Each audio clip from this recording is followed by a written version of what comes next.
2 Kings chapter 24.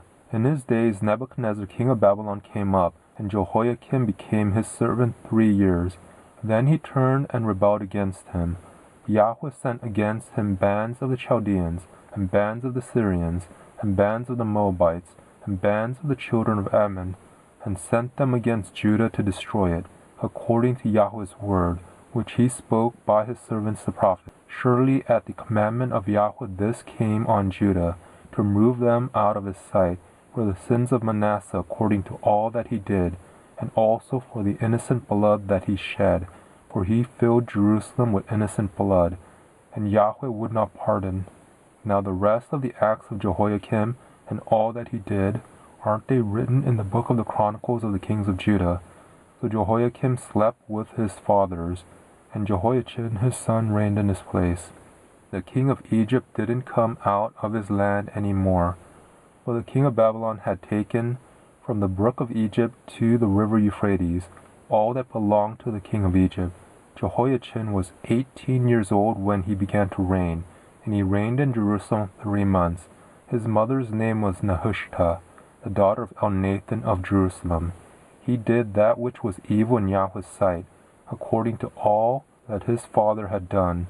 At that time the servants of Nebuchadnezzar king of Babylon came up to Jerusalem, and the city was besieged. Nebuchadnezzar king of Babylon came to the city while his servants were besieging it, and Jehoiachin the king of Judah went out to the king of Babylon, he and his mother, and his servants, and his princes, and his officers.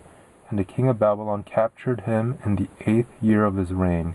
He carried out from there all the treasures of Yahweh's house, and the treasures of the king's house, and cut in pieces all the vessels of gold, which Solomon king of Israel had made in Yahweh's temple, as Yahweh had said.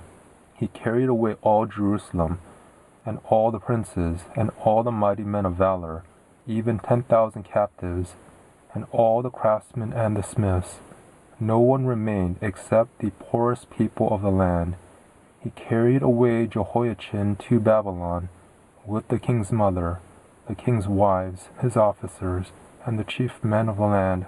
He carried them into captivity from Jerusalem to Babylon, all the men of might, even 7,000, and the craftsmen and the smiths 1,000, all of them strong and fit for war.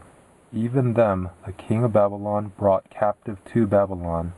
The king of Babylon made Mattaniah, Jehoiachin's father's brother, king in his place, and changed his name to Zedekiah. Zedekiah was 21 years old when he began to reign, and he reigned 11 years in Jerusalem. His mother's name was Hamutal, the daughter of Jeremiah of Libnah. He did that which was evil in Yahweh's sight, according to all that Jehoiakim had done. For through the anger of Yahweh this happened in Jerusalem and Judah, until he had cast them out from his presence. Then Zedekiah rebelled against the king of Babylon.